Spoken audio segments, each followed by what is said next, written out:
Cyberpunk 2077 is delayed yet again. PS5's actual photos get leaked. Last of Us Part 2 is a joke. EA Play takes place and there might be a new Xbox console yet to be revealed. Hey, what is happening guys? This is Orca from Orca's Gaming Corner and welcome to another week of gaming news. Let's start with the spicy one, The Last of Us Part 2. I did not expect the game to get bombed so hard. I in fact said in one of my earlier videos I might even play this game, which I think I still will, but the user reviews just speak for itself. It is not doing so good at 3.4. What the hell is this, Naughty Dog? The last time a game got so low scores, the internet memed the shit out of it, and that is exactly what we are seeing now. This is what you get for shoehorning in your SJW agendas in our games. I think Naughty Dog is not the actual culprit. The real culprit here is Mr. Neil Druckmann, or should I say Dr. Uckman or Neil Cockman. Neil is the creative director at Naughty Dog and he's the person solely responsible for the downfall of Last of Us franchise. He first made Ellie a lesbian, then went ahead and destroyed everything The Last of Us stood for, brutally murdered the fan favorite character with some trans character which no one even cares about, and kind of forced people to play that trans character to understand the logic behind it. And as if that was not enough, calling yourself Dr. Uckman on a collectible card with 100% brain and 40% brawn and putting the card in your own game. Wow. You, sir, come across like a person with tremendous amount of ego. No wonder half of Naughty Dog does not want to work with this guy. Lastly, what hypocrisy from Sony. They could not bear the naked butt show in DMC5 and they added a butt flare, at least in the US version. However, when Sony's own studio Naughty Dog does a spicy scene in Last of Us Part 2, guess what? It's totally fine. I won't go any further into this, but hey, have you compared the critic scores, all 10 out of 10, and the user score average? 3.4, mostly 0. Why do you think there is so much disparity? There is so much disparity because the shill media, or as you call it, access media, would like you to believe that the game is an absolute marvel and it is in the same league as God of War and Red Dead Redemption 2. But now that the game is released, it looks like Last of Us 2 may be sitting beside games like Fallout 76 and No Man's Sky. Even if you think that there were a bunch of trolls that gave the game 0 out of 10, which I'm sure has happened in this case, it still is a telltale sign that there is something wrong with the game, because the same thing did not happen with Red Dead Redemption 2 nor God of War or so many other great games that have released over the years. So you, the consumer, should always be aware of these game journalist sites like IGN, Kotaku, Games Radar and others. I'm not saying that they are absolute evil, but their reviews are definitely not to be trusted with blind faith, because in a lot of cases you might just end up buying a game that you don't like and later regretting it. In all honesty, I think Last of Us 2, the game, is definitely above an 8 out of 10 and it will still sell like crazy, but the mainstream media's narrative is a straight 10 out of 10 and this is very disingenuous. Will I play it? Of course I will. That is it. I'll end my rant on Last of Us 2 and move on to other news. Cyberpunk 2077 is the most anticipated game of this year and I don't think that will change for a lot of fans. I myself am an avid fan of Witcher 3 The Wild Hunt and fan of CD Projekt Red 2. So of course I'm looking forward to Cyberpunk 2077 and just like everyone else would like to get my hands on the game ASAP.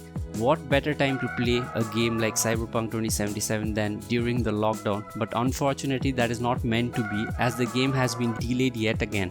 CD Projekt Red has delayed Cyberpunk 2077 from 17th of September 2020 to 19th of November 2020 and I'm totally fine with that. I'd rather play a game that plays flawlessly right from the get-go than having to bear a myriad of bugs that completely make games unable to play at launch. Now I'm not trying to insinuate that CDPR's games are akin to these kind of issues, but who knows?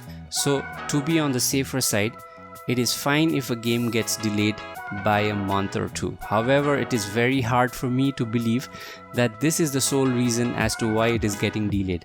I think it's getting delayed because of the two major console releases later this year, Xbox Series X and the PS5. which will do well to have an absolute stellar title like Cyberpunk 2077 to release around the same time these boxes release. I don't know, I may be wrong, but come on, Cyberpunk 2077 was supposed to launch on April 16th, 2020. Then they moved it to 17th of September 2020 and then now 19th of November, which is a date that is very conveniently close to the launch of the consoles. In other news, we have a leak of PS5's actual image and it's huge, somewhere near a small PC. It's also the biggest console till date, just look at that. It's fine as long as it runs cool and does not sound like a jet engine. Also, as per guess and a bit of online rumor, the price of PS5 will be around $500 mark for the disc version and $400 to $450 for the discless version. Now it is also rumored that the actual manufacturing cost of the PS5 is around $450. So yeah, that price kind of seems to fit the narrative. On the opposite spectrum, we had news and rumors as early as June 2019 about Xbox Lockhart, which is a less powerful version of the Xbox Series X, which is also supposed to be an all-digital version of the upcoming Xbox console. However, Microsoft only revealed the Series X last year. Now, after Sony revealed both its version of PS5, there is again a rumor going on about a potential Xbox Lockhart reveal on July, and they are saying the price will be half of Series X. This all started with a new patent by Microsoft. Will become really interesting if the price of the Lockhart is half of Series X. Well, think about it this way, if the Series X costs $700, the worst case scenario, even then the Lockhart will just cost $350. For $350, if it can do everything Series X can do, say at 1440p, that is a win. Because to build a capable PC that does 1440p 60fps on all games with ray tracing and all that next gen features for $350 is just not possible. We'll just have to wait till next month, July, if the Xbox Lockhart is actually revealed, and I'll be covering it right here in this channel. Warner Brothers Games is on sale for a hefty sum of $4 billion with all the studios such as Monolith, who made Shadows of Mordor series, Rocksteady Studios that made Batman Arkham series, and NetherRealm Studios which made Mortal Kombat series and their representative IPs. So who will buy them? Well, the best contenders at the moment are Electronic Arts, Take-Two Interactive, who own studios such as Rockstar, and Activision Blizzard, as they are the only ones who have such large sums of money to throw around. This week EA also did their EA Play, and this time it was pretty bare bones. Like always, I'll have the link below if you guys want to watch the whole thing, but here are the interesting tidbits. First announcement, all the major titles are coming to Steam, including Apex Legends, which is a very popular free-to-play battle royale title. Next, there were about 3 indie titles shown, and then they showed some tech demo of what is to come in the future. The first clip looked like it was taken from the upcoming Battlefield game, and I have to say it looked impressive. But there is always a caveat with any of EA's reveals, and that is they are generally disingenuous in their reveal, and so the end product may be way more downgraded compared to what we see now.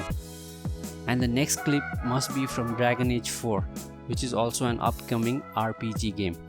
Then they showed some actual gameplay of Star Wars Squadron, and that was a bit refreshing. It is a cheaper game at $40 with a single player campaign and a multiplayer section, and has no microtransactions. Also, you get to play as both the pilots from the Empire and the Republic side. Overall, the show is not what I had hoped for, with just that one announcement, Star Wars Squadron, from such a huge publisher like EA. So folks, with this we come to the end of this video and this week's news. If you like what I am doing, please share, like and subscribe to my channel Orcus Gaming Corner, and I'll see you next week with another round of gaming news. Have a nice night.